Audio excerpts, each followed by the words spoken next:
Narito ang programang totoong-totoo, Tambayan sa DWIZ. Programang magliliwanag ng ilang mahahalagang mga issue. Tambayan sa DWIZ. At ngayon, narito na sila upang maghatid ng saya sa bawat Pilipino. Sa programang Tambayan sa DWIZ.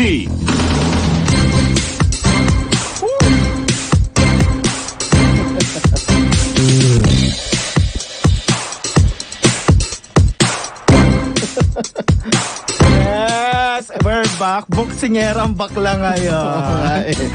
Ang tagal-tagal nating hindi nagkita. Ano nangyari sa'yo, attorney? Bakit wala kayo? Oo nga, si Attorney Trixie. Hindi kayo.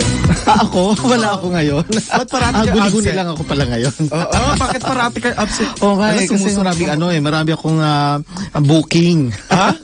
Nako. Alam mo, ikaw lang? Ay, hindi. Bakit ka present Bakit mo ako kahapon? sinasali dyan sa mga kadumihan mo? Ganun ikaw na malinis. Ikaw na. Ikaw talaga, mistra mo. Aba, may bago ka na. Uy, batiin ko muna lahat ng ating mga katambay. Madigar Mapon, Kaniyo, Penek ko, di ba? Sa tambayan. Ayan. Salitang tagbanwa naman tayo. Yeah. Ikaw naman, batiin mo naman sa tambayan. Ayan, babatiin ko din sila ng G-word. Sige, go. Magagagandagang tagang gagahaligi saga iginyo na gagaga. Okay. Ikaw na si Lady Gaga. Ang lakas maka-high school. Summer. Elementary. Pasayahin natin sila ngayon kasi kahit na Tax Wednesday, natutuwa po tayo at tayo binisita nitong si Bagong Raspa na si Lady Gaga. Kasi yung buhok mo, iba ngayon na. Iba na naman hindi. Hayop yung naggupit sa akin. Bakit? Anong ginawa sa'yo? Sinabi ko, gusto ko kasi buhok ni Charis, Jake Cyrus. Sabi ko, Jake Cyrus, ginawa ako Miley Cyrus. Kaya pala. So kakanta ka ng Chandelier. Sige, mag-sample ka naman. Ano chandelier? Kanta ba niya yan? Ano ba kanta niya? Hindi Wrecking Ball. Mami D. Alam mo yung version ni Mami D? Ay, paano ba? Ikaw. Wrecking Ball. Akala ko magpe-French ka ngayon, di ba? Kasi batiin natin mga kumakain, mga katambay natin all around the world. Hello sa mga Ano ba kinain mo kanina? Di ba? Ang sarap-sarap. Croissant. Ano? Croissant. Alam mo, bago raspa ka talaga. Aminin mo, no? Ulitin mo nga para, ano yan? Croissant. Wow. Akala ko, ano yan eh? Di ba croissant? Hindi ba ganon? Hindi, ganon talaga, attorney. May mga content talaga. Parang may mga pronunciation din Mga dyan. pronouncement. Paano yung yung, di ba meron yung salitang orbs, dorbs ba yun? Ano yun? Oo. Orbes. Di ba ganon? Di ba? Or, hindi ko alam paano i-pronounce yun eh. Bahala sila. Hindi naman ako French. hindi tayo magkauntindihan. Basta masarap ang kwan. Maging Pilipino kahit. Oo ang naman. dali lang talaga ng Pilipino, di ba? Pero hindi malang ma-perfect talaga ang mga pronunciation at saka paggawa ng mga sentences kapag tapos pinagmamalaki nyo kung marunong ka mag-English pero paggawa nga lang ng mga talata. Talata talaga. May text line tayo sa mga katambay natin, 0918-350-2378. Ulitin natin, 0918-350-2378. Ayan. Mag-like lang kayo ng like, share nyo lang po ng share ito. At dahil na minamanipula ng Rappler, di ba? Bilang fact-checker ang Facebook, word of mouth, ikalat nyo to. Napapansin ko nga, attorney, na para bakit ganito. Alam naman natin na malakas talaga yung mga kausang vlog. Tapos biglang ganun-ganon ang baba-baba. Nakakapagtaka. Hindi na kasi lumalabas. Kahit yung sa akin, attorney, hindi na din daw lumalabas. Kaya kailangan natin magsipag pa rin sa social media na yan na nga lang yung talagang nagbukas sa atin ng katotohanan. Yan, ipaglaban natin yan. Kaya nakakapagtaka lang bumababa yung minsan, di ba? Kaya mga katambay, kasosyo, i-like nyo po, i-like, i-share, tapos ikalat ninyo kasi dito lang kayo makakarinig talaga ng mga katotohanan. Like, comment, share. Di ba? Again. Follow us. Again. Ganun yung Uy, napanood na ba nila yung bago mong vlog? Ay, di ba yung Kahapon. Nagpiano kami Alam mo, ni grabe ka. Tinuruan lang kita ng isang oras, ganun ka na. Ay, Grabe. talaga? Panoorin niyo, Ang mga mahal kasi ng kataba. kwan mo eh. Ng TF? TF mo. Grabe. Oo. Pag Isang napanood tipa. Oo. Isang hawak lang ng ganon. Oo. May kwan na. Ilang kyaw-kyaw na yun, di ba? 100 pesos, ganon. Hindi, kyaw-kyaw ako. Anong ham-ham? Ah, Hindi ganun. ako naghaham-ham. Kyaw-kyaw ako. Ilan yung kyaw-kyaw? Oo, Ay, one kyaw. one aray. Oo. Ganun pa ang tawag namin kapag mas madami yung aray, zero po yun ha. Oo. Yung masakit po sa bulsa kasi kaya Oo. one aray. Oo. Yan po. Yan ay one kyaw. One Oo. kyaw yan. Kapag 1 million naman, Oo. Ay, ang one dami. aray. Aray naku. Ganon. Diba?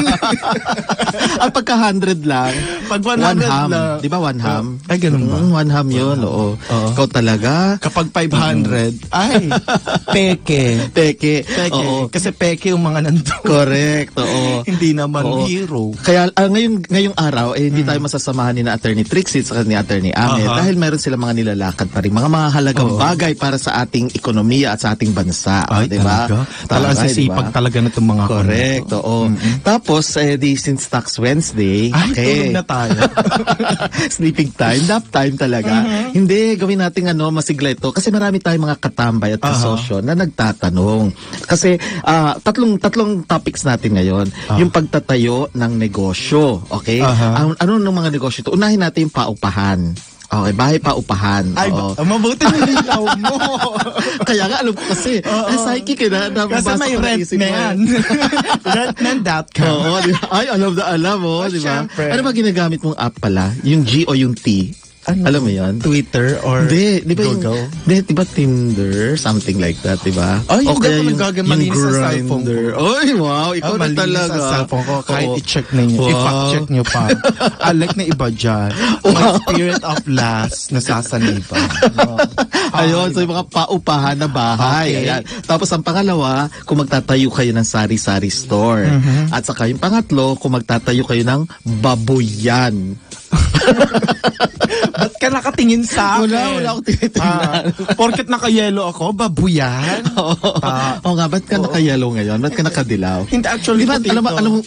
anong color ba yan, suot mo? Ito. Para sa mga kapakanan ng mga nakikinig sa atin sa radyo. Ayan, mustard. It's mustard. Wow. Ganyan. Yan ba yung sinahalo sa ketchup pag kumakain ka sa mga burger? Yes. Namimiss kasi, ko na yung Ben's Burger. ba? Oo nga, sana yung bench burger. Oo, burger. Oo, nakakamiss. Magpadala naman sana ng Ang pagkain dito. sarap. Tsaka Oo. yung kwan na rin, dito maglagay kayo dito ng pang-budol. Parang sarap dito kumain. Oo, di ba? Pwede, oo. Eh, ba't anong tawag mo rin? Mustard? Mustard. Ano ba sa Tagalog or Filipino ang mustard?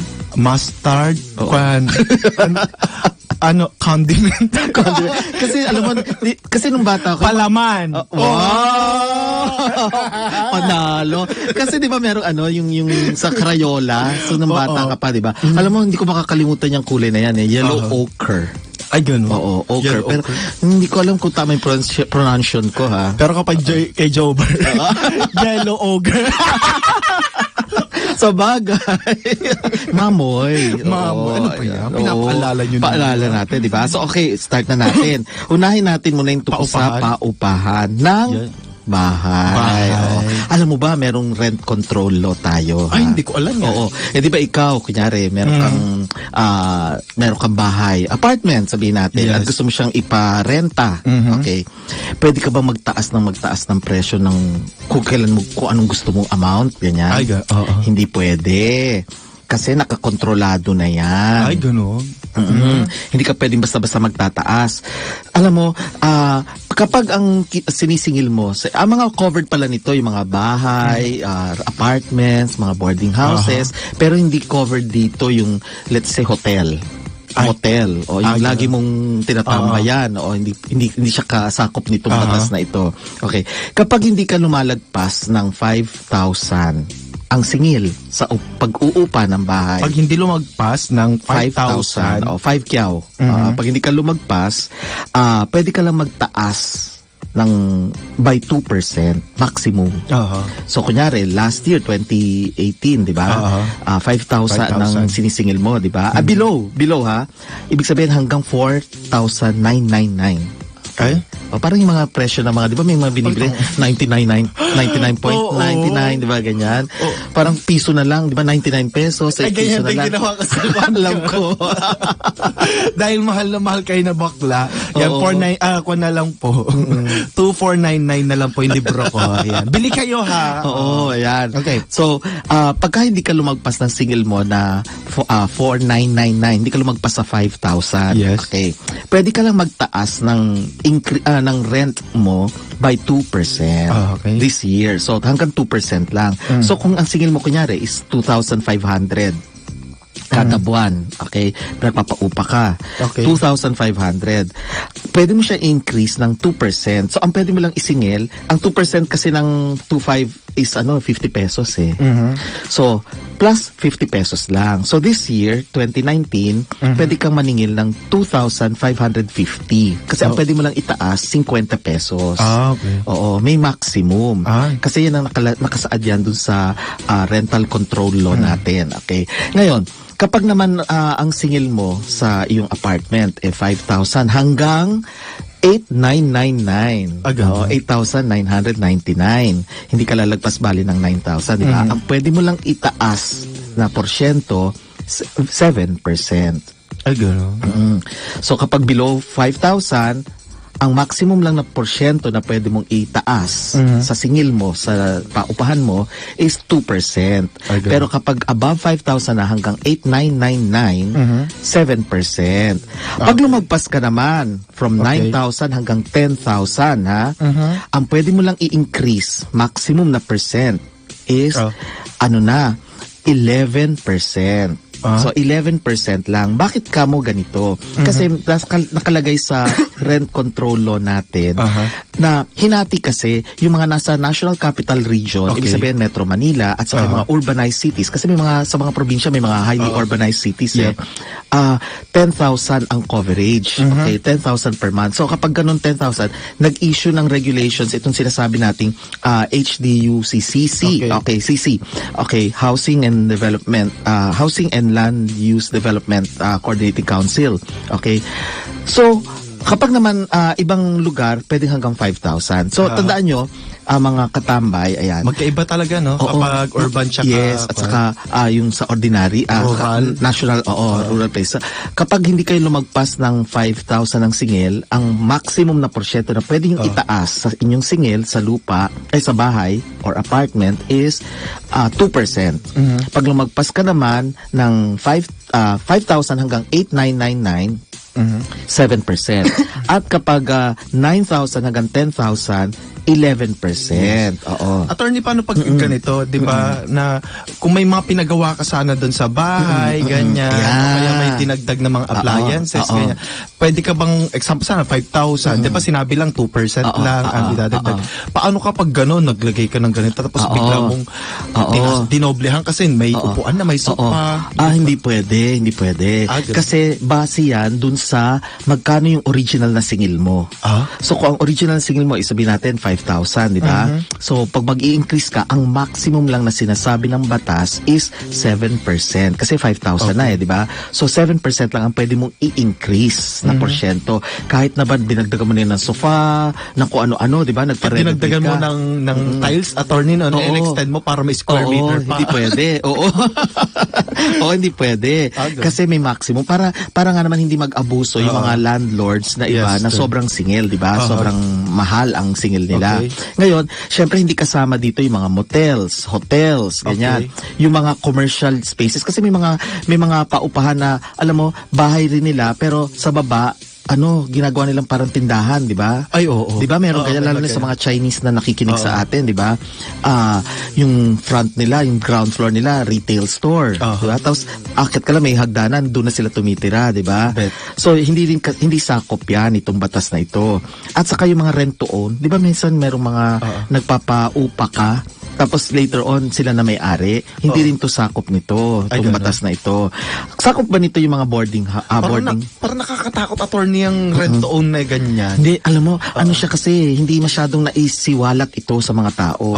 Kumbaga, okay, naging batas. Alam mo, kailangan kasi, pinopromulgate ito. Pag sinabing promulgate, ibig sabihin, ipinaalam sa publiko. Pag sinabing promulgated, okay, kasi mga tao sabi, promulgated, ano ibig sabihin yan? Ibig sabihin noon, ipinaalam sa publiko. At paano ipinaalam ito? Sa pamamagitan ng pag-publish sa dyaryo. Okay, normally kasi, 2 dyaryo na general circulation, yung mga broadsheets na sinasabi. O kaya, nililathala rin siya sa official gazette. At kailangan din may kopya, yung sinabi natin dati, sa UP Law Center. Para maging effective. Kaso, pinapublish na, hindi naman nababasa ng mga tao. Kaya dapat talaga, lumapit kayo dito sa DWIC para ibunganga. Tama, oo. Dito, ang laki pa naman ng bunganga ng bagong raspang ito. Hala, grabe! Alam niyo mga katambay, kasosyo, grabe ho siya. Oo, grabe ang ginawa niya. Kasyang-kasya actually. Nag-practice ako. Praktisado ka, no? Oo, sa mga sugar cane. Sabi ko na nga ba, sugar cane. Oo, sugar cane. Cane. Wow. Cane pala. Oo. Cane. Yeah, pinag-practicean talaga niya. Oo. So, attorney, ganun. Gutom ka na, no? Sabi ko na nga ba eh. Kasi gutom nga, na ako. alam mo, palagi tayong gutom dito, no? Tom wala Jones. palang nagpapadala dito. Oo. Akala nyo may babayaran kayong tax kapag nagpadala ka dito. Oo, deductible expense nila yan, di ba? Oo. So yun, hindi pwedeng mag-increase. Ngayon, required din, di ba, yung tinatawag nating 1 month advance, 2 month deposit. Ayan, ang daming ganyan. Diba? Hindi na naawa. No? Correct. 1 month advance, 2 months deposit. Yes. So, kinakailangan, para saan yung advance? Siyempre, ibig sabihin, yung advance kasi na binibigay mo, kung kunyari hanggang December ang iyong renta. Okay? Pagkatapos, nag-extend ka, umabot ka ng January. Bali, sa susunod na taon, di ba? Umabot ka. Hindi ka na nagbayad, biglang umalis ka na lang. Okay lang. Kasi gagamitin ng may-ari yung advance deposit mo para doon sa hindi mo binayarang renta ng 1 buwan. Yun. Ngayon, bakit may 2 months deposit ka? Yan 2 months deposit, gagamitin naman yan para sa mga hindi mo binayarang mga kuryente, tubig, dues, whatever. Tsaka attorney, meron pa yung minsan naglalagay pa sila aside doon sa mga 2 months deposit, ganyan. Meron pa sila nilalagay na bond. Meron ganyan. May mga ganyan pa. Depende yan. Oo. Kasi minsan yung sa lease contract mo, ibig sabihin yung kontrata ninyo sa pagpapaupa ng bahay, nilalagyan na minsan ng provisions na ganyan. Kunyari, pag ikaw nagpasok dito ng ganito, kailangan mag-bond ka, mag-file ka ng bond, ganyan. Pwede naman yon. Pero nililimit lang dito, hindi ka pwedeng maningil nga nung advance na, let's say 2 months, hindi pwede. Kailangan 1 month advance at saka 2 months deposit. Para kung may nasira man, kunyari ikaw nakatira ka, di ba sa Laula ka, di ba? Kunyari yung pader, binakbak mo ng binakbak, binutasan mo para sa iyong HD na TV. Di ba? Tapos umalis ka, dala mo na syempre yung TV mo. Pero may puwang na sa dingding. Di syempre ayaw nung may-ari kasi sabi niya binakbak talaga nito si Bokla. Oo. Yun gagastos siya sa pagpapasemento, di ba? Kaya yung paggastos niya doon niya kukunin doon sa deposit mo. Kaya yun ang mga sinasaad ng ating rent control law. Okay. Ngayon, alam mo, bawal din pala ikaw. Ugali mo na to eh. Kasi nagpapaupa. Kasi diba? Parang may tira sa akin dito na kasi yung mga pinapaupahan mo let's say ikaw, alam ko meron kasi inuupahan, hindi mo tinitirhan kasi meron ka condo Manila, di ba? Pero meron ka rin namang mga condo na ikaw yung nagbabayad, ikaw nag-umuupa. Okay? Palagi mo kasi style mo yan umuupa ka na nga, pinapaupa mo pa sa iba. Ay, oo. Ay, upahan ka talaga. Ay, diba? gawain niya ng katamay. Di ba? Binigyan ng bahay, tapos minsan tinitinda, minsan pinaparenta. Ang tawag doon, sublease. Kasi ikaw yung lessee. Ganito yan, yung may-ari na nagpapaupa, lessor. Lessor ang tawag. Yung nagpapaupa, lessor. Lessor. Tapos, ikaw naman na inuupahan, ikaw yung umuupa, ikaw yung lessee. Lessee. Oo. Lessee Apsu. Oo. At ikaw naman, nagpaupa ka pa kasi ikaw lang ang dapat na nakastay, di ba? Pero meron kang kaibigan kasi hindi ka naman nga nakatira doon, nasa condo Manila ka, di ba? Wala ka doon. Tapos sabi mo sa isang kaibigan mo na estudyante. Siyempre mahilig ka sa estudyante, di ba? Tapos baka hilig mo kasi parating ang kwan. Nasa Miss Easy ang kwan. Uy, tapos na yun. Iba na ngayon.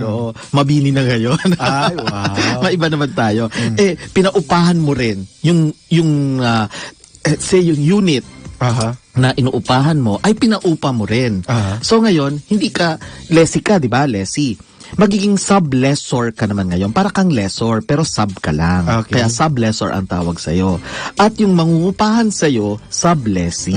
Okay, so in other words, naging tatlo kayo na karakter dito sa senaryo natin. May lessor, siya yung may-ari nung unit mo, at ikaw yung lessee. Yes. Tapos since pinaupahan mo siya sa ibang tao, third party na, ibang tao, ang tawag na sa'yo, bukod sa lessee ka, ang tawag rin sa'yo ay sub-lessor. At yung umuupa sa'yo ay sub-lessee. Ngayon, hindi ka pwedeng basta-basta ganyan kasi kailangan nakasaad sa kontrata. Kung tahimik yung kontrata, walang sinasabi, o pwede mong gawin yan. Pero kapag sinabing bawal na magpa-sublease ka, ay huwag mong gagawin kasi paglabag yun sa batas. Alam niyo kung para mas maintindihan ninyo yung word na sublessee, no? Sabihin niyo na lang na mukhang pera. Tama. Oo, di ba? Nirenta mo tapos paparenta mo para papatungan mo. Correct. Ay, mga ganyan. Oo. Kasi di ba, saka alam mo, ang dami kasi nating mga OFW na katambay na, let's say, nag-i-invest sila. Ang sinasabi nila kasi yung kumukuha ng condo unit for investment purposes, di ba? Actually, mali yun yung term na yun eh. Kumbaga nakasanayan lang kasi yan ang mga sinasabi ng mga brokers na for investment. Lakas lang kasi makayaman na parang nag-invest kasi ako sa ganito. For investment. Tapos hindi nila titirahan, di ba? Ang gagawin nila, papaupahan nila sa iba. Minsan kakontratahin nila yung broker, sabihin, hanap ka nang magstay dito. Minsan ganun diba, ka, attorney, na parang yung renta nila, yun din ang pinababayad para sa kanya yung... Tama, oo. Kasi imbis na, di ba, hulugan, di ba? Yung bayad niya sa kanyang unit. Imbis na bayaran niya, kasi ang gagawin niya, papaupahan niya sa iba para yung babayad sa kanya nung sublessee niya, yun ang ibabayad niya sa lessor niya. Di ba? Kaya lang, nadaming problema dyan, di ba? Minsan kasi, binabayaran, kasi wala siya dito, nasa abroad siya. Yung pera na kinokolekta dun sa sublessee, let's say estudyante yon, binibigay sa broker, yung broker tinatago o hindi binabayad, di ba? Minsan may problema ganyan. O kaya, yung bang binayad ay hindi na, yung mismong sublessee biglang nawawala na, hindi na biglang umaalis, di ba? Iniiwan yung unit. Di hindi mahabol ng OFW natin, katambay, kasi nasa abroad siya. Di ngayon nahihirapan siya. Tapos yung broker naman, minsan, maghahanap ng sublessee or doon sa unit mo, pero wala rin siya makuha. Pero sabihin niya sa'yo, wala tayong makuha, di ikaw magbayad, di ngayon yung remittances mo, di ba? Yan ang mga problema ng mga paupahan. Yun nga, attorney, ito nga, paano natin yan, syempre kapag yung overpriced, ganyan, attorney, yung mga nagpaparenta dito sa Pilipinas, wala namang yung mga resibo para yung ebidensya sana. Paano tayo? Yan ay actually nga, maraming ganyan na hindi nga nag-i-issue ng resibo. Kasi ang nakalagay pangalan, kunyari, Drew. Ayan, ikaw yung may-ari, Drew Olivar. Yan. Yes. Natasha Mildred. Diba? Yan ang pangalan mo na nakarehistro. Malay ba ng BIR na pinapaupahan mo siya sa iba? Hindi niya matitrace, di ba? Kasi parang ang nangyayari, internal arrangement mo yan doon sa broker. Technically evasion yan, tax evasion. Yes. Pero ang problema kasi, itong tinatawag na ganitong practice na ginagawa ng maraming tao ay hindi naman na titignan ng BIR. Una, napakaliit lang na makukolekta ng BIR para dyan. Kumbaga tingi-tingi lang. So, yung effort na gagawin nila, sobra pa doon sa makukolekta. Parang, bakit pa tayo mag-e-effort and bit lang naman na makukolekta nating taxes? Kaya hindi pinapansin yan masyado ng BIR. Although technically... Pero ilan din lang naman ang nagpaparenta. Malaki na rin yun. Yeah. Siguro eventually mapapansin yan ng BIR. Pero ito nga, at saka yung broker parang nagiging internal arrangement nyo lang yan, di ba? Pero kapag ang binabayaran mo kasi is yung mismong condo, condominium corporation, nag-i-issue yan ng mga resibo di ba? At saka nagwi-withhold sila ng taxes. Pagka ganon, wala kang lusot. Kailangan talaga i-report yon. At saka hindi ka, yung kanina sinabi natin mga pag-increase, di ba? Pagka sobrang increase mo, paglabag sa batas, may multa. At kulong pa. Ay, gano'n? Yes, 6 months ang kulong. Ikukulong ka din sa bahay. Oo, ikukulong ka talaga, di ba? House arrest. Elevator. Correct. So may multa. Mahal di kaya ng multa, 50,000, Pero ito, attorney, sa mga kon natin kasi, may mga naka-experience na kasi ng mga rumerenta ng mga condo unit, ganyan, na apartment. Like dito sa nangyari dito sa may, kung dati na may nag-leak attorney na gas, sa ano yan pa, sa may, ano ba yan? Osmeña Highway. May mga nagkwan dyan, may mga nagrenta, nagbayad na, ganyan, attorney. Paano yan, attorney? Hindi sila makabalik doon. Pero yung iba, wala pang balik ng pera. Paano yung... medyo masalimuot na yan kasong yan. Kasi una, nagbabayad sila, tapos nag-stop sila ng pagbabayad kasi hindi sila nakaka-occupy, di ba? May yung mga ganyang instances kasi, hindi lang kasi dyan involved yung collection, kasi nga hindi ka nagbayad. Involved din dyan yung sino ba yung hahanapan mo ng danyos perjuicios, damages, kasi pwede mo ring kasuhan nga. At nangyari yan, kinakasuhan ng mga unit owners doon, yung mismong condominium corporation. Kasi nga, di ba, hindi inayos yung sa ilalim. Kaya problema rin yun. Kumbaga, siguro mangyayari dyan, offset na lang, offsetting. Kumbaga, magkano yung ibabayad mo sa corporation, magkano rin ang ibabayad sa'yo ng korporasyon dahil sa danyos perjuicios na ginawa sa'yo. Damages ng tao. So, mag-offsetting yan. But may mga kaso dyan. I think, operation, nagbukas na ulit. Hindi ko alam. Oo, kasi parang pag dumadaan kasi ako doon, parang hindi ko rin napapansin Parang wala nga tao. Parang walang tao, tama. Naging tenement. Ang binabahayan ng maraming mumu na bukas natin itatalakay yan, di ba? Sa Mangku Thursday natin. So, akala ko din, attorney, kapag kapag pwede magtaas ng presyo sa mga nirerentahan mo kapag pina-cleansing. Baka sabihin nila, kasi pina-cleansing namin, ng deliverance prayer namin. Wala rin. Wala namang dagdag sa mga ganyan. Walang ganun, walang dagdag. Tapos kunyari, meron kang nakatira doon na ito, edi siyempre nagpapaupa ka, di ba? May lago na yung pagsingil-singil ng taxes dyan. Ngayon, sa ilalim ng train law meron ng exemption sa VAT. Okay? Ibig sabihin, hindi ka magbabayad ng value-added tax. Ano yung mga exempted dito? Pag ikaw ay nagbebenta ng real properties mo na hindi mo naman normally binebenta. So for example, ikaw, yung unit mo, yung condo Manila mo, hindi mo naman binebenta, tinitirhan mo siya, di ba? Nag-decide ka, umalis na doon. Condo Makati ka na, kanyari. So alis ka na sa Condo Manila at punta ka na sa Condo Makati. Nag-zipline ako. Nag-zipline ka. yung ano mangyayari doon? Hindi mo naman binebenta talaga yung property na yun. Hindi mo naman ugaling binebenta. Yung pupunta ka sa isang lungsod. Tapos bibili ka ng unit, tapos bebenta mo, tapos lipat ka na ng ibang lusod. Parang NPA, no permanent address. Hindi ka naman ganon, di ba? Hindi naman ako ganon. Nagkataon lang na na ayaw mo na, hindi mo na trip sa Condo Manila. Lipat ka na ng Condo Makati. Ayan. Yung sa Condo Manila mo, pag binenta mo yan, VAT exempt. VAT exempt, hindi ka magbabayad ng VAT kasi nga hindi mo naman negosyo yung palipat-lipat ka di ba? Wala naman ako madaming bebenta. Correct. Ay, isa pa, hindi naman covered ng socialized housing yung condo mo. Kasi social ka, di ba? Socialized. Hindi socialized. Social, di ba? Yung mga socialized housing na yan, ano yan, sa batas kasi, kailangan yan na merong ganong kasing batas sa socialized housing para sa mga pura bikalaw. Yan.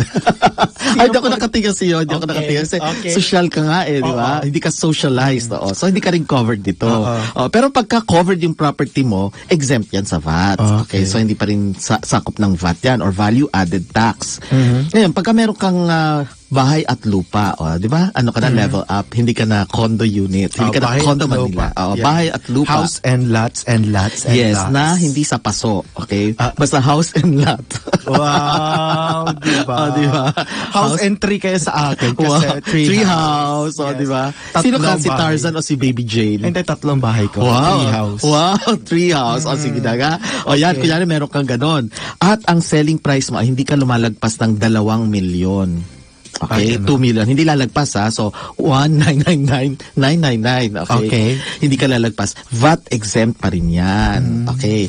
Tapos, kapag ang renta ng residential unit mo ay 15,000 lang sa isang buwan. 15. 15,000 ba? Tawag doon, 15,000, 15,000, 15,000. Okay. 15, aray. Alam mo, nakahasa na ako sa Tagalog talaga. Ang hirap kasi, di ba? Yung mga technical terms. Kasi ang tax kasi very technical. Ang hirap kaya, di ba? Kasi siya. Sana ng Supreme Court. Wow, di ba? Hindi siya nagtatagalog. Wow. Alam ko naman, ikaw tumatambay ka rin sa likod ng sabay Faura Alam ko, bahay aliwan yon. Alam ko yon. Kunyari ka pa. Sabi mo na. on the naman air. Wag on the Ay, air. hindi sabihin natin, baka may mag-sponsor sa atin. Magpabooking. Sa bagay. O sige, mamaya i-announce makarenta natin. tayo O, dun, diba? after ng break natin. Malapit-lapit na rin eh. Correct. Correct. Ang dumi talaga. At Oo. pamandi. Ganun. Nyo to. Ganun.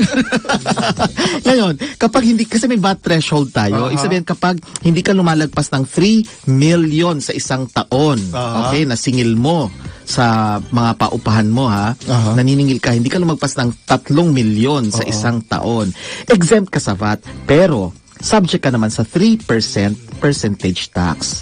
So merong kasing VAT value added tax, meron ding percentage tax.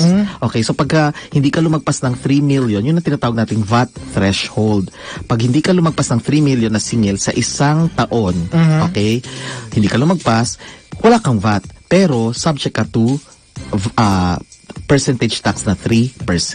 Ayun, VAT ganun. Oo, ganun talaga Ganun nasabi talaga, ng batas kasi pareho itong national taxes. Kumbaga, okay, hindi ka magbabayad ng VAT, pero magbabayad ka naman ng percentage tax kasi nga, hindi ka lumagpas ng 3 million na kinita mo sa loob ng isang taon. Pero pag lumagpas ka, ay, dapat VAT registered ka. Okay. Ayun, di ba? Malinaw. Oo, malinaw. Ngayon, yan muna ang ating mga tinalakay sa paupahan. Yan, paupahan. ng tirahan. Hindi tinitirang paupahan.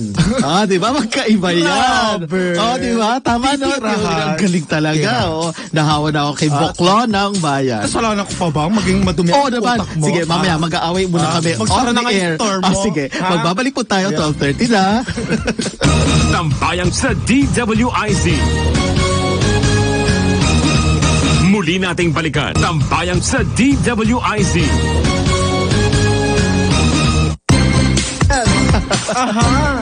Wow! Bilis ha! Ang dami nating commercial ha! Naman. Diba? Pero wala pa rin sponsor. Oo nga. Sponsor niya Benz Burger.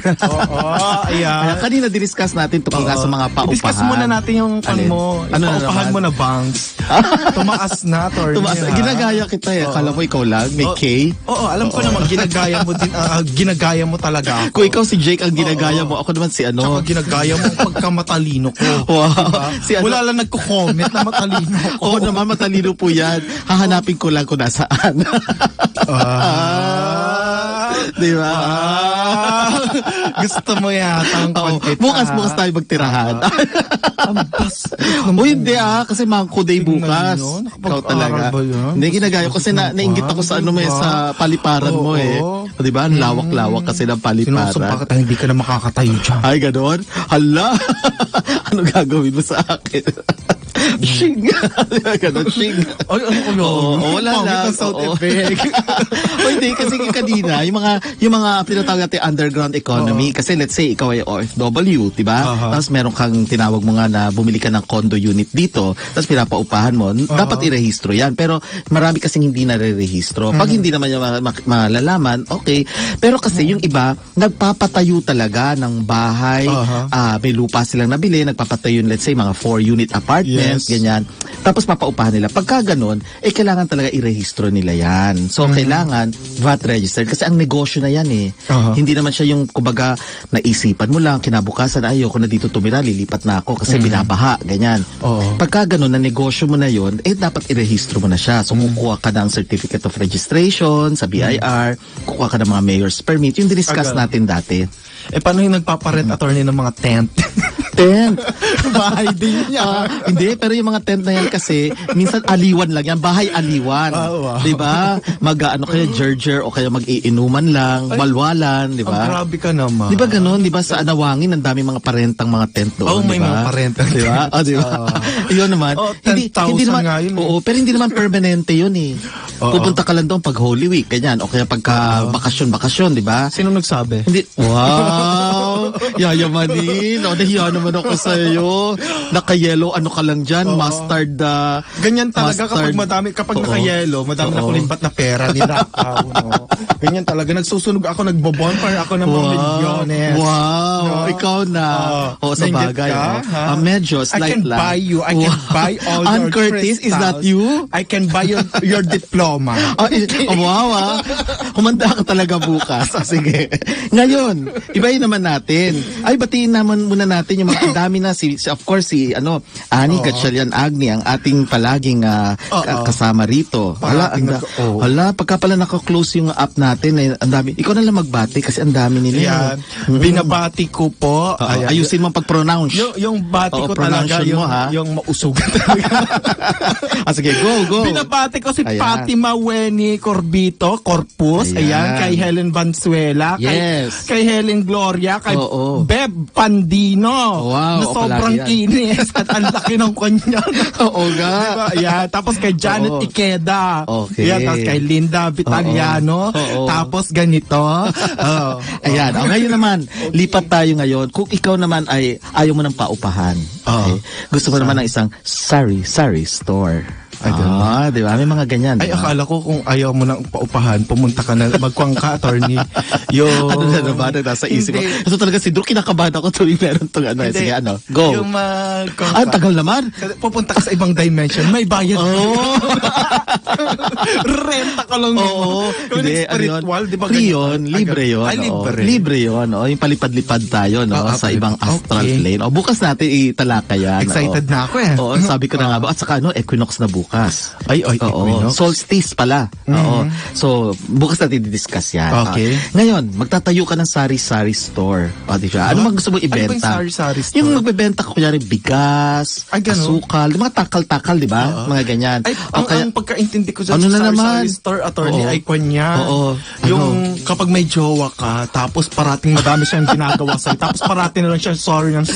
Sorry. Magpatayo ka na lang ng sari-sari store sa mga ganyan. Oo nga, based ba yan sa karanasan mo? Based sa lahat ng mga karanasan ko. Wow, parang ang dami. Kaya pala ang luwag-luwag na ng bibig mo ngayon. Kaya pala wasak na ang esophagus mo. Mildred? Ha? Mildred? Ay, Natasha. Ipapapatay ka ng family ko. Ipapag-good job kita.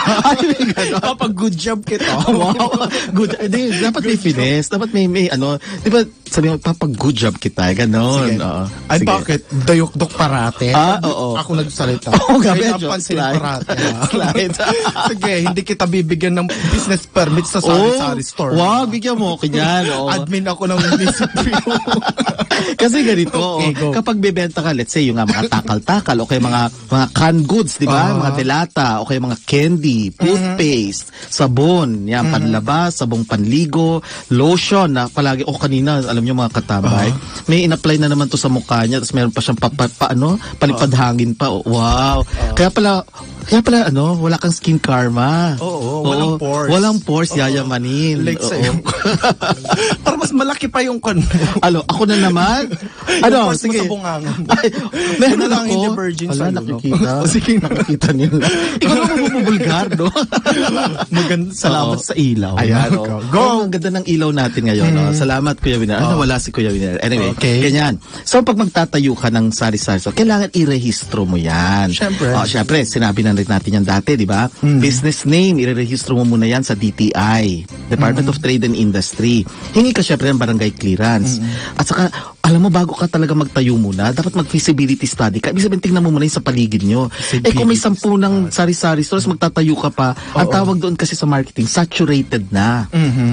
Ibig sabihin, ang dami na ninyo. Nagmamayamang ka lang. Gusto mo lang sabihin na, meron akong business. Anong business mo? Tinapa. Di ba? Tinapa. Kung ang dami-dami ninyo na nagbebenta, nagsasari-sari store, di kakonti lang ang market ninyo, di ba? Mag-aaway-aaway kayo. Pababaan ngayon yan ng presyo para dagsain kayo, di ba? Asa, syempre, PR. Kung ang magbebenta ba si Mamoy, ay hindi pupuntahan. Pero kung magbebenta ikaw, dadagsain. Tinrace kita, ha? Kala mo, ha? Ako, attorney, kapag yung kung sana Sham nagbebenta ng ice, ng ice at ice water, magtitinda ako ng ice candy para kakaiba. Diba? Go. Yes, Ngayon, bukod pa dyan, kukuha ka ng mayor's permit at saka yung license and sanitary permit. Syempre, kailangan may TIN ka rin, Taxpayers Identification Number, TIN. Kukuha ka niyan. At importante, meron kang ECC, Environmental Compliance Certificate. ECC? Oo, kailangan. Diba nagsarado na yan? Ha? Umalis na tayo dyan. ICC.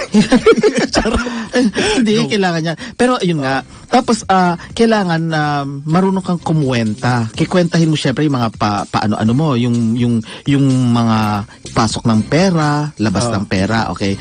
Ulitin natin, diniscuss natin dati. Pagka papasok yung pera, gross revenues o kaya gross sales. Gross yan, total. Kaya pala grocery. Ganun. Tama, di ba? Oo, tapos gross yan. Ang ngayon, meron tayong tinatawag na cost of sales o yung cost. Ang cost, yung mga direct cost. Ano ba yung mga direct costs ng isang sari-sari store? Syempre, yung tinatawag na inventory. Yung inventaryo, syempre bibili ka ng mga delata, bibili ka ng mga payless, butong pakwan sa mga bungal. Oo, okay. Bibili ka niyan. Alam mo pa yun natin sa mga magdenegosyo ng sari-sari store, dapat bumili sila doon sa supplier directly para mas bababa. Huwag silang bibili doon sa mga grocery stores kasi syempre may patong yun eh. Papatungan mo pa. Puro na lang kayo patong ng patong. Iba na naman nasa isip ni Boklo. Lumaki talaga. Gumamit ka kasi na magandang word. Ang hirap kasi mag-translate eh. Basta yung patong ng patong. Galing talaga. Wow, may ano na siya. Oo, nadagdagan ng ang brain cells. Kanina. Hindi kasi aliw ako talaga sa piano mo eh. Nagpiano ka, tinuruan lang kita na isang oras. Grabe, inatake na talaga ng Mozart Rondo a la Turca. Yung improvised version pa ni ni Lang at saka ni Yuji Wang. Salamat attorney sa Turkish March tapos sa Turkish Bat. Wow, may pag-ganon. Kaya pala kinis-kinis ngayon ang iyong balat. Alam ko din naman. Sana ikaw din. Yung lupa talaga in-apply sa face mo. Di ba dapat sa likod lang yun? Hindi. Si Jomar lang ang lupa. Lupa? Ay, ano yun? Lupa. Di ba meron ganyan? Yung lupa. Lupa. Ayun. So ngayon, magre-rehistro kayo. So paano i-compute yan? Yung mga direct cost, ibig sabihin yung inventory mo, cost yan, di ba? Tapos, syempre, yung sari-sari store mo, meron yung kuryente. Syempre, yung kuryente, sana... Kuryente? Oo, kuryente, wow, di ba? Kuryente, di ba? Syempre, ihiwalay mo, dapat ma-compute mo o makalkula mo, ma-estima mo man lang, estimate mo. Syempre, kung yung sari-sari store mo, nasa bahay mo rin, di ba? May bahay ka, tapos meron kang sari-sari store sa harap, kwentahin mo base sa square meters na ino-ocupa nung iyong sari-sari store. Magkano yung singil sa buong bahay? Sabihin natin sa isang buwan, 1,000 pesos ang binabayad mo. Tapos yung sari-sari store mo, sabihin natin 1/4 ng lupa, ng size ng lupa, di ba? O so, kung 1/4 yun, 25% yun, di ba? 25% nung 1,000 na singil sa'yo sa kuryente. So, ang i-allocate mo, ang tawag doon allocate. Kumbaga, 250 na binabayaran mo sa kuryente kasi 1,000 na bayad mo, di ba? Kada buwan. Yung 250 sa negosyo mo ginagamit kasi nga may kuryente ka sa sari-sari store mo. So, direct cost din yun. Okay. Tapos meron kang tauhan. Say, meron kang sales lady. Okay. Minsan pamangkin mo, ganyan. Okay. Direct cost din yung kanyang, yung allowance na binibigay mo sa kanya o yung sweldo mo sa kanya. Pero ito kasi ang mga minimum wage earners, walang tax yan. Ibig sabihin, walang tax kasi ang minimum wage earners sila. Pero kailangan pa rin silang kumuha ng PIN. May PIN pa rin. Yung nga lang, wala kang babayaran tax. Wala ka rin kakaltasin sa kanila. Kasi nga, minimum wage earner yan. Hindi naman, kasi di ba, hindi naman malaki ang binabayad sa mga sales lady mo, lalo kung sari-sari store yan, di ba? Let's say, pamangkin mo, pinapatao mo, binibigyan mo lang ng allowance, walang bayad doon. Pero, pagdating sa pagkakwenta ng taxes mo, kasi nga, dapat nga irehistro yan, yung sinesweldo mo sa kanya, iikwento mo yan, direct cost pa rin. Cost pa rin yan. So, ano yung mga cost? Inventory ng produkto na binibenta mo, yung kuryente, yung tubig, maybe meron ka ring refrigerator dyan, kasi syempre mga sa malamig mo, ice candy, nilalagay mo doon, di ba? Coke, yung mga palagi mo iniinom. Mga tinitindang mga ang tag dito, longganisa. Yes, mga tosino, di ba? Lalo sa Pampanga, sarap-sarap, di ba? Mga tosino nila. Mas masarap sa bigan. Longganisa. Longganisa, pero pagdating sa tosino, di ba, Pampanga? Hindi. Di ba? Lahat doon. Doon na lang lahat. Vegan. Kontra lang. Tapos yun, syempre, kikwentahin mo rin yan, mga direct costs, lahat yan. Direct costs. Ngayon, yung may mga indirect costs, yung mga indirect costs, for example, ito, direct cost dito. Syempre, pupunta ka sa supplier mo o sa grocery store. Yung transportation na binabayad mo, yung gas, direct cost din yan. Okay? Ngayon, may admin ka. Ibig sabihin ng admin, kunyari, ikaw mismo, syempre araw-araw, gabi-gabi, chine-check mo yung cash, di ba? Hindi ka naman nagbebenta pero ikaw yung nasa behind the scenes. Yung sinasabi natin nasa BTS, nasa likod ka lang. Kinikwenta mo, admin yan, okay, pinapacheck mo sa anak mo. Naman. Oo. May allowance din yan, di ba? Binibigay ka. Yan, indirect cost na yan. Indirect. So, mayroong direct cost, may indirect cost. Okay? Attorney, ito, di ba may mga may mga nagbabantay dyan, yan. Na parang na rin, kasambahay na rin. Parang yes, ganyan minsan ganon. Pero di ba, attorney, dapat inobliga yung may-ari ng store na bigyan siya ng SSS din? Oo, dapat ganon talaga. Pangdagdag din sa expense. Yes, oo. Kasi dapat yan mga SSS. Kasi hindi ka man magbayad ng tax, pero mandated ka naman na kaltasan for SSS. Lalo yung kasambahay, di ba? Mandatory yan. So, yung SSS mo, kailangan bayar mo yan. At yan ay, hindi na yan mangyayari dyan, direct cost pa rin yan. Direct cost. Pero kunyari, may isa ka pang kasambahay, siya naman yung taga-compute mo lang, ganyan. Pero hindi naman siya tumatao sa tindahan. Indirect cost yun. So, ano ibig sabihin ito? Yung direct cost, ibabawas mo yan sa gross sales, gross revenues. Yung direct cost, yan ang ibabawas mo. Ang makukuha mo, yung tinatawag na gross income. Okay? Tapos, pag binawas mo yung indirect cost, yung mga, sa kasambahay mo na nagkikwenta-kwenta lang, ang lalabas ngayon dyan, yung tinatawag nating income before income tax. Pero, yan ay isang konsepto sa accounting. Ang tawag, income before income tax. Pero, ang tawag naman ng BIR dyan, taxable income. Bakit? Kasi, pareho naman ibig sabihin taxable income. Ibig sabihin, income na itatax. Kaya nga taxable income. Yung income before income tax kasi income siya bago pa ibawas ang income tax. So pareho lang yan. Magkaiba lang ang tawag. Depende kung anong perspective mo. Kung nakatingin ka doon bilang isang financial accountant, ang tawag mo income before income tax. Pero pag ang tingin mo naman sa kanya ay BIR ka, ang tawag nila taxable income. Pero magkapareho lang ibig sabihin yan. Ngayon yung mga management accounting naman, ang tawag naman nila dyan yung EBIT. Earnings before income tax and interest. EBIT. Oo, di ba? Meron ganyan EBIT, di ba? Meron pa EBITDA, ganyan. Pare-pareho lang ibig sabihin yan. Ngayon, pag binawas mo na yung income tax, ang matitira sa'yo, net income na. Wow. Yun ang net income. Ngayon, may tax yun ha. Ang tax dito ngayon, kasi nga sa train law, may option ka. Titingnan mo yung net income mo, di ba? Yes. Yung gawin mo, income before income tax, tingnan mo muna yon. Yung income before income tax, tingnan mo doon sa tax table. Saan ka pumapalo dito? Anong bracket? Tapos compute mo yan. Ikumpara mo ngayon yan doon sa 8% ng gross sales mo or revenues. Yung pinakataas. Yes, yung pinakataas na amount, yung total sales mo sa buong taon, times 8%. Okay. Tingnan mo ngayon kung saan ka makakababa. Yun ang babayaran mong tax. Okay? So, in other words, at ito, attorney, dati kasi, di ba meron yung parang pag 7,000 nandito ka sa bracket na yan.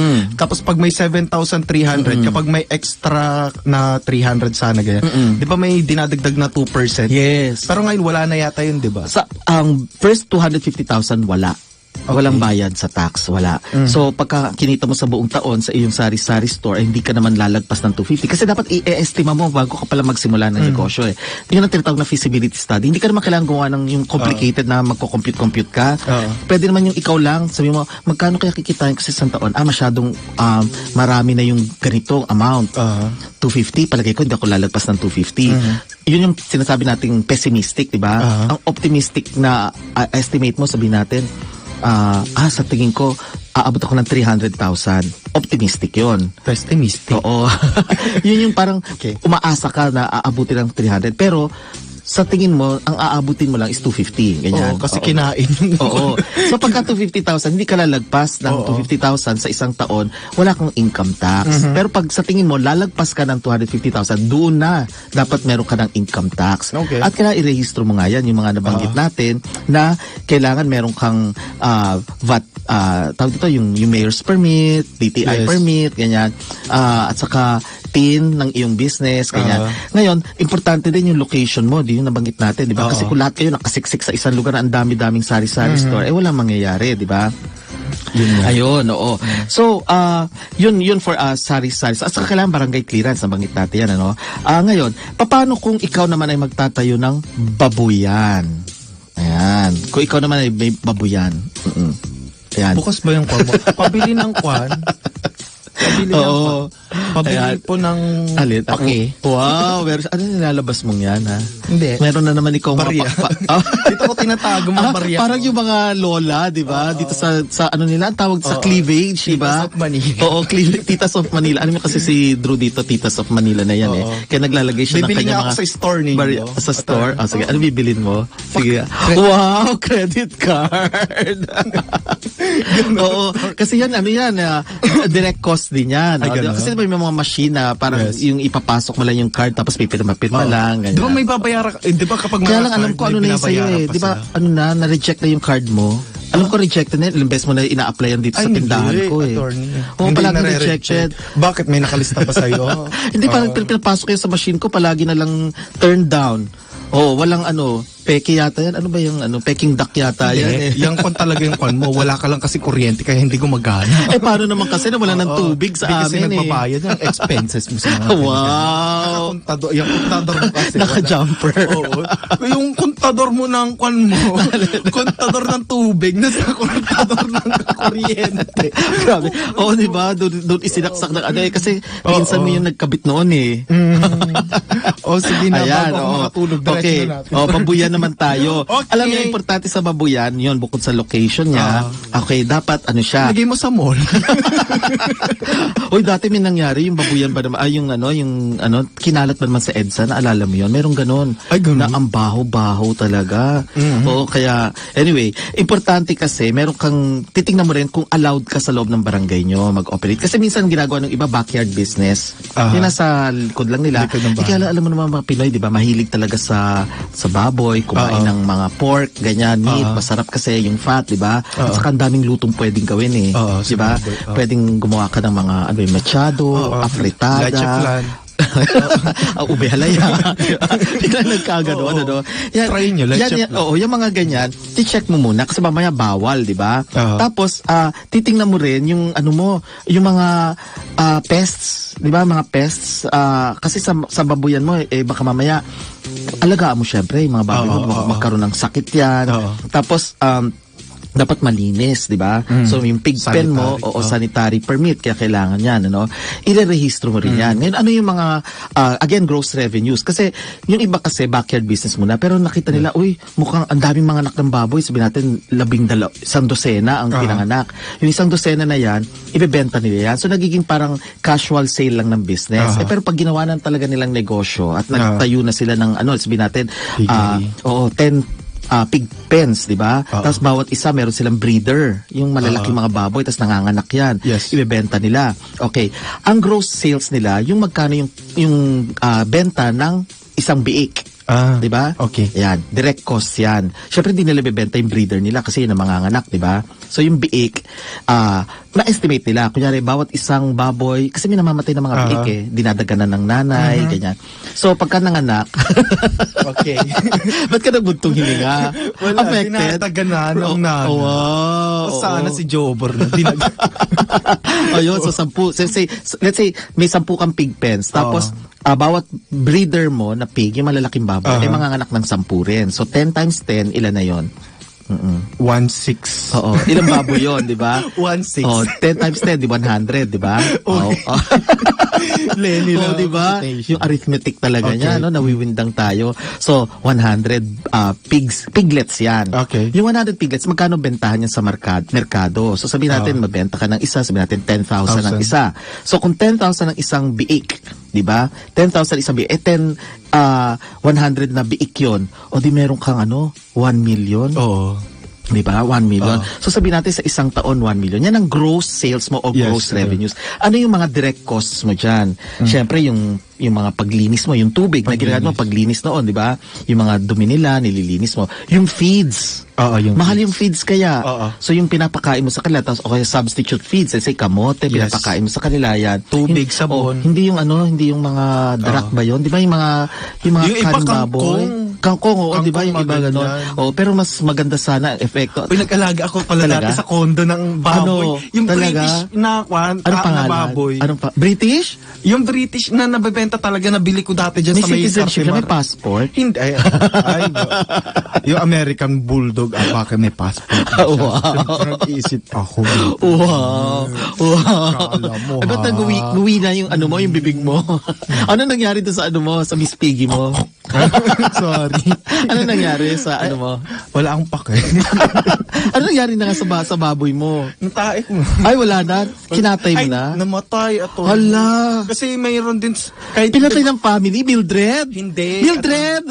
Hindi kasi attorney na Namimiss ko lang si Miss Mocha. Sinakay ko kasi dati siya sa sa elevator, tapos nasugatan siya, attorney. Tapos, ganon? ngayon, ako naman, dinampi-dampihan ko lang siya ng mga, yung mga na parang napasok pa rin talaga. Oh, yun ang Unlike nung itong mga native natin mga baboy, okay lang kahit anong kahit hindi mo pagbayad. Pero yung kasi masyadong yun nga, kung nagbenta ka let's say sa isang taon ng 10 baboy worth 10,000 ang bawat isa, o di may 1 million ka sa isang taon. Yan ang total sales mo o gross sales, gross revenues. Para-pareho yan. Ang mga direct costs mo, yung sa tubig, yung mga feeds na pinapakain mo sa kanila. Wala nang kuryente. Oo. Tapos siyempre nagtayo ka ng di ba siyempre may structure ka, yung pig pens mo, yung mga bakod niyan, yung ginastos mo doon, ang tawag diyan, capital expenditure kasi yan eh. Yes. I-amortize mo yan. Ibig sabihin, tatagal ba ng ilang taon yung iyong mga pig pens, yung mga structures na yon? Sabihin natin tatagal siya ng sabihin natin 5 years bago papalitan kasi iba gawa sa bamboo o kaya kahoy lang ganyan. So, i-divide mo yon. Ibig sabihin, yung cost na ginastos mo sa pagpapatayo ng mga tirahan nila, magkano? I-divide mo by 5 years. Yes. Ibig sabihin, bawat taon mag-amortize ka ng cost nung mismong structures na yon. So, direct cost mo rin yun. Depreciation ang tawag doon or amortization, depreciation or attorney ito, yung sa kwan kasi sa mga munisipyo, nagkakon sila yung sa mga sanitary na parang syempre naaamoy nila. Yes. Ito ba direct cost din ba yung paglalagay ng mga mahogany para daw Yes, kasi direct cost yan. Anything na directly connected sa negosyo mo. Oo, so yung magtatayo ka ng mahogany, di ba? Parang nagkaroon ako ng idea, itong mga kwan na to, itong mga nagkakamping ngayon ng mga kwan, di ba? Direct sa kwan nila, sa mga business nila. Di ba ginagawa ng business ang politics niya. Tama. Magbayad. Yan ang direct cost. Kasi yung mga expenses nila, yan yung mga kung ano-ano ng mga pwedeng paibawas. Naku, kukulangin. Kinulang na naman tayo ng time. Pasensya na mga katambay. At inabot na naman tayo ng alauna ng hapon. Pero magbabalik po ulit bukas ang tambayan. At sana makasama na natin sila Attorney Trix and Attorney Ahmed. Ayan. So, bali, mag-goodbye muna tayo, no? Sige, mag-goodbye ka na. Goodbye, my teacher. Goodbye. Goodbye. Oo. Au revoir sa mga katambay, kasosyo dito sa tambayan. Ako po si Attorney Nick. At ako naman po si Drew Olivar, Natasha Mildred Jr. the 3rd, the 4th. Yan, Miss Swimsuit. Oo. Ayan. Thank you. See you tomorrow. Bye. Tambayan sa DWIZ.